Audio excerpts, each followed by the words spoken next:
Never mind, it's all good. There we go. Okay. Good afternoon, everyone. My name is Aria Willis, and climate change is an issue I've always been passionate about. Growing up on Bowen Island, I have learned to love the nature that surrounds me and understand how we have to take care of it. My dad has always made clear to me that what we are doing to our world in terms of our carbon footprint will most affect my future. For these reasons, I was inspired to tackle this topic for my Masterworks project. Today in my presentation, I'll be talking about my investigation into climate change in British Columbia, the causes, effects, and solutions. In my presentation, I will cover 4 main topics. What is climate change? How climate change is affecting us, the solution, sustainable energy, and how to take action.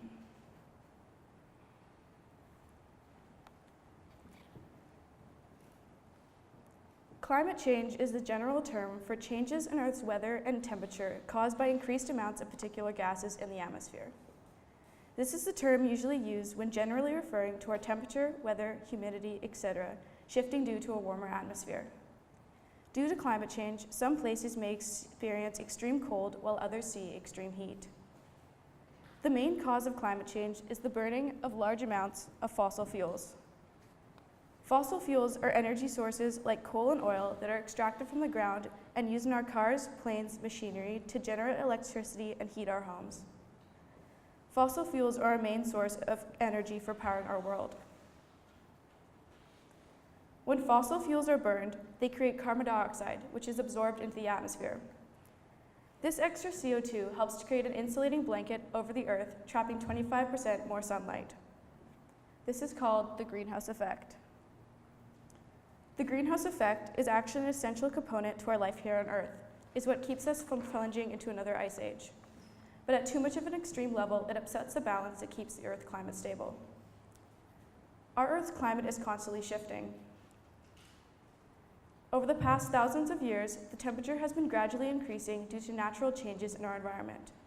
But in the past 100 years, the rate of our average temperature rise has rapidly increased.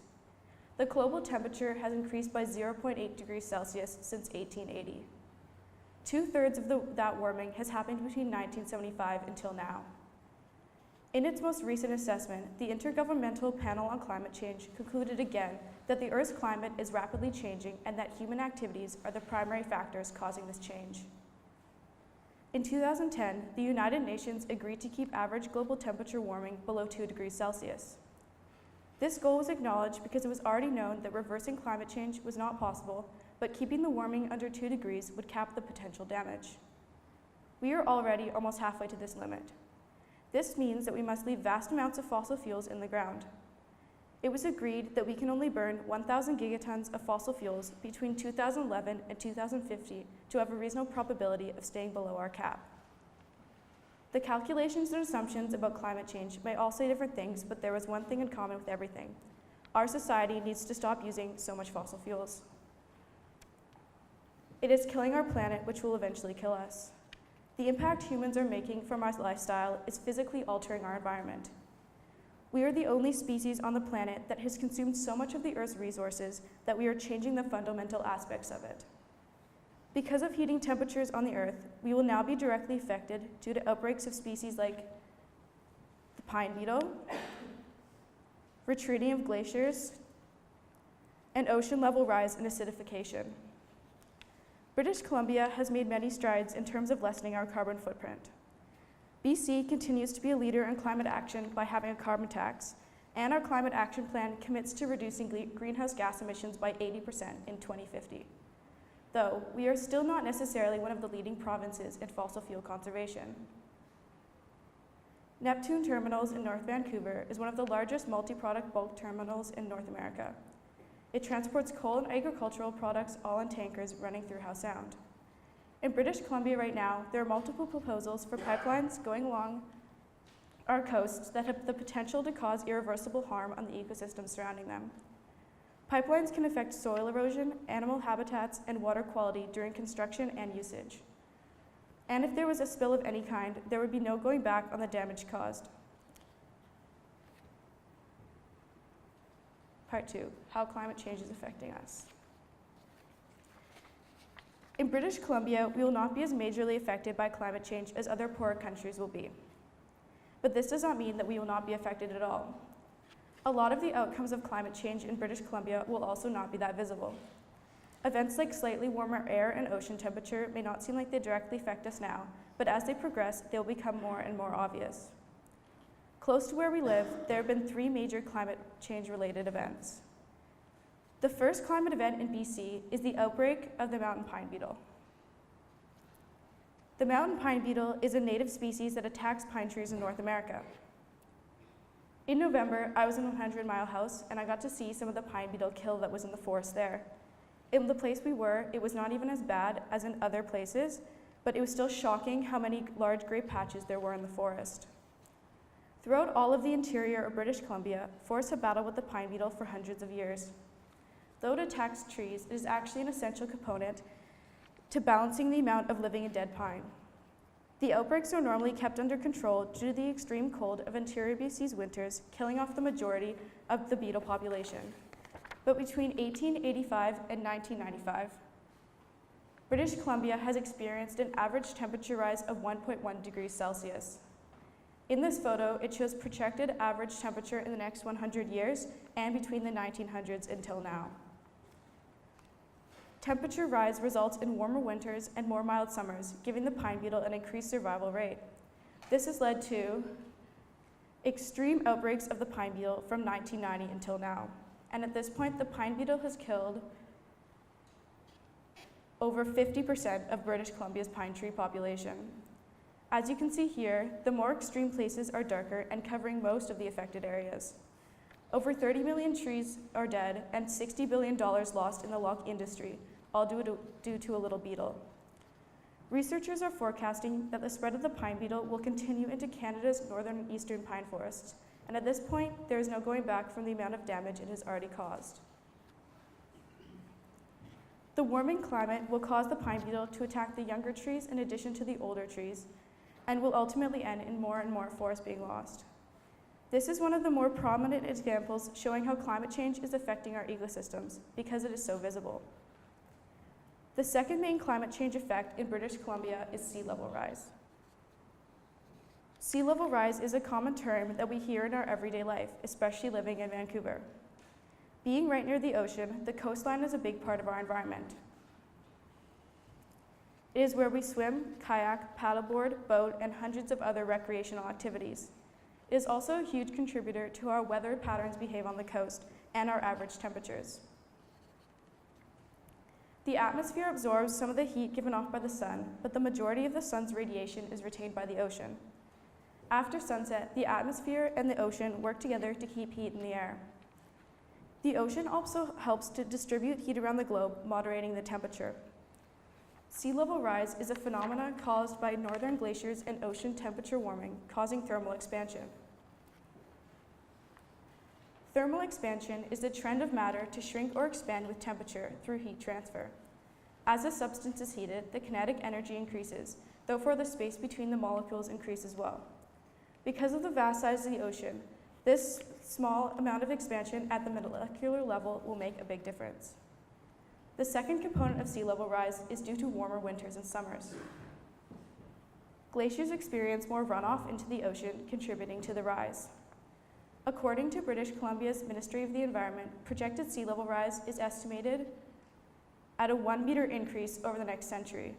This photo here actually shows sea level rise at 6 meters, but from the extreme damage it shows, it's pretty obvious that 1 meter would still cause serious harm. Sea level rise on British Columbia's coast could cause more frequent extreme tides, erosion and flooding, damage to coastal infrastructure, loss of property, saltwater intrusion, and loss of cultural and historical sites.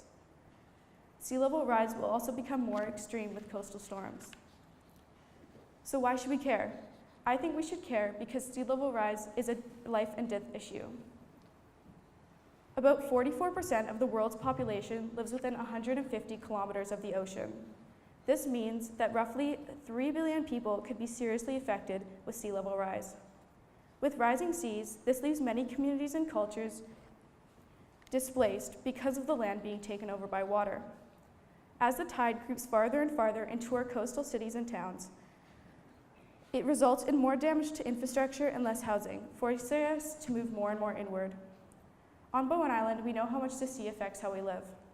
Even though climate change will not hit us as extreme as in other places, sea level rise will affect us no matter what degree. The third event I will be talking about is glacier retreat.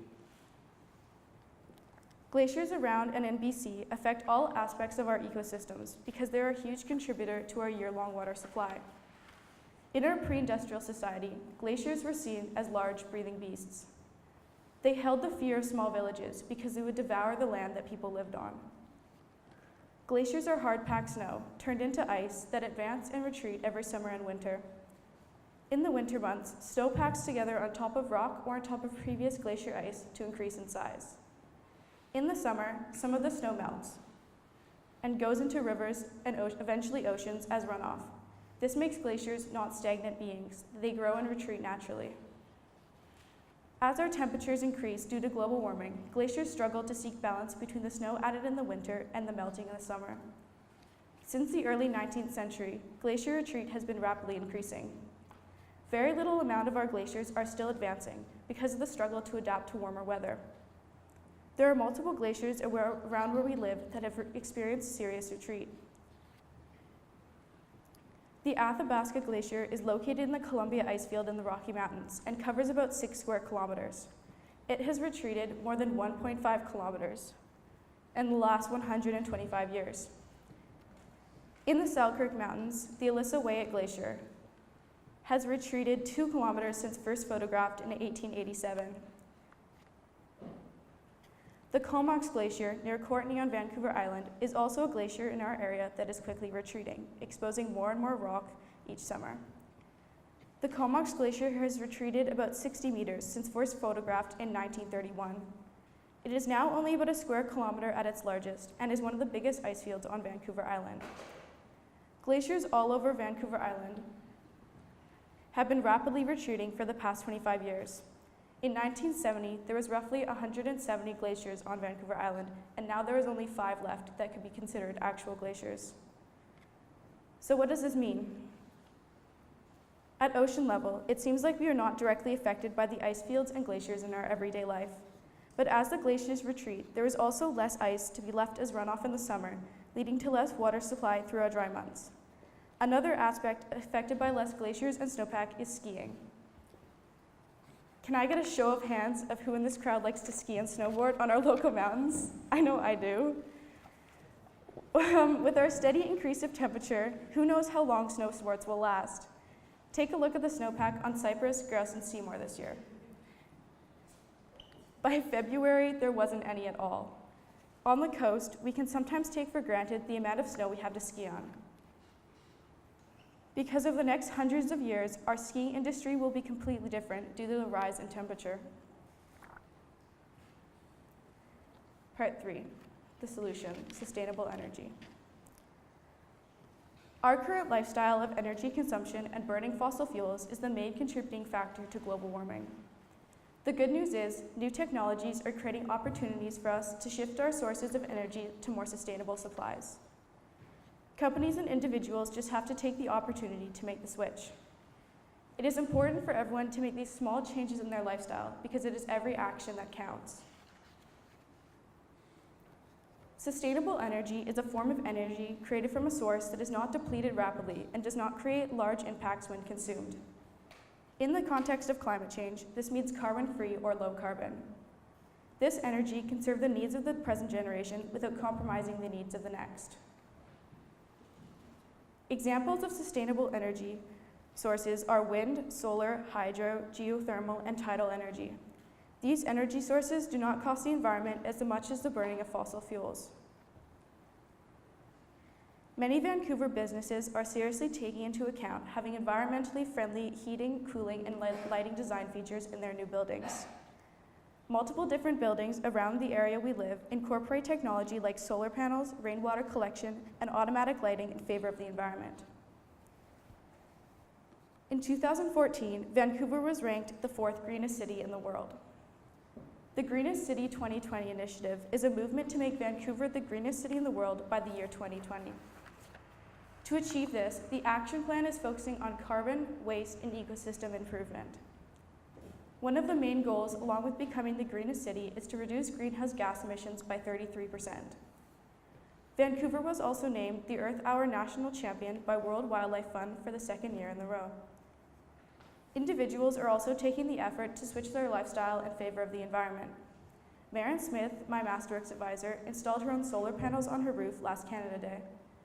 Anne and Andre Chalot on Bowen Island have a rainwater collection system on their property, which they send information from into Environment Canada for research into weather patterns in BC. Vancouver has also seen a huge increase in bike commuters since the improvement of bike lanes all around the city. During the month of July last year, the Burrard Bridge bike lane saw a record of 195,000 bike trips. Vancouver was also recently added to a group of cities all committing to run on 100% renewables. Through this progress and recognition, Vancouver is on a path to hopefully becoming the greenest city in the world in the next 5 years. The increased popularity of sustainable energy is just part of the greater movement towards a cleaner world. Albert Einstein once said, "The world is as we have created. It is a process of our thinking. It cannot be changed without changing our thinking." I think that this philosophy rings very true in our society. If we wish to change our effect on the earth, we must work to change ourselves. For my final part of my Masterworks presentation, I will be talking about climate action. Climate action is the movement of bringing together governments, businesses, and public bodies to advance towards a more sustainably powered world. Part 4, taking action.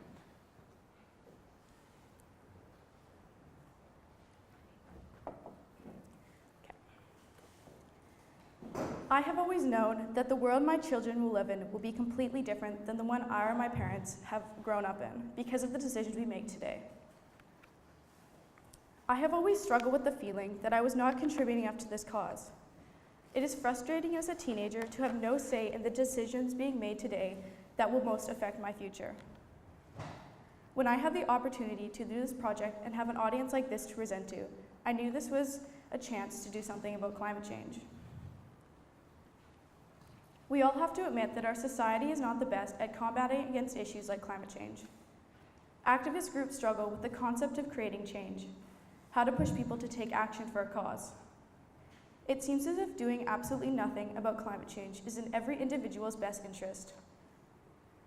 Because the cost of action is borne by the individual, yet the cost of inaction is distributed amongst 7 billion people globally. Either we work together beyond our own self-interest or we sink together. I believe the only solution to this is realizing that even though it doesn't seem like it, every individual's actions can make a difference. Sophie Harrison, the initiator of the activist group Kids for Climate Action in Vancouver, says that the most important aspect to inspiring change is building community. Her philosophy is that spreading change comes from personal relationships and large groups fighting together. And her biggest struggle in creating that is finding the connection with the people and the issue. But when there is a large group together, it is easier to find that affinity. That is my goal with this presentation.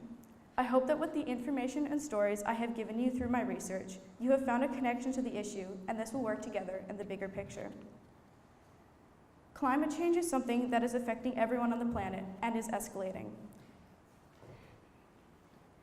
In some areas, it will be more extreme as others due to geography, poverty, and ecosystems. In British Columbia, we are privileged to experience some of the less intense effects of climate change, but this does not mean that there is none at all. Cases like the mountain pine beetle, sea level rise, and melting glaciers are only some of the few signs of global warming in our province. This is forcing us to shift our energy production into technologies like wind and solar, and incorporate more nature-based designs into our buildings. It is also forcing us to shift our mindset into problem-solving mode to work together to fight for climate action. Groups all over Vancouver are already joining forces to work towards a more sustainable future. My part of this movement is this paper and presentation, and using my knowledge to fight for our planet, because my generation is going to be the one that is inheriting it. I'm going to make an effort to make small changes in my lifestyle as well. Riding my bike to school, turning off unnecessary appliances, planting trees into the soil, and supporting groups fighting for climate justice. I will also continue to search for ways that I can lead people to make changes in their life that are necessary for the survival of our planet. Now that you've learned about my journey, what will you do? In conclusion, I would like to thank all of the talented and generous people that helped make this project a reality. First, to my Masterworks advisors, Pam Matthews, and my external advisors that couldn't make it here today, Alejandro Freed and Marin Smith, for being there to keep me on track throughout the whole year and always giving me great ideas and inspiration. Thank you to my parents for constantly supporting me and inspiring me to pursue this subject. Thank you to my classmates and sister for always being there to lighten my mood and keeping me sane throughout the whole year. To the general staff of IPS, thank you for also being there for good ideas and understanding our class's stress level because of Masterworks. Thank you to Anne and Andre Shalott for giving me their insight into global warming on Bowen, and my aunts Chris and Tina for their camera advice. And finally, to you for listening to my presentation. Thank you for making my project possible.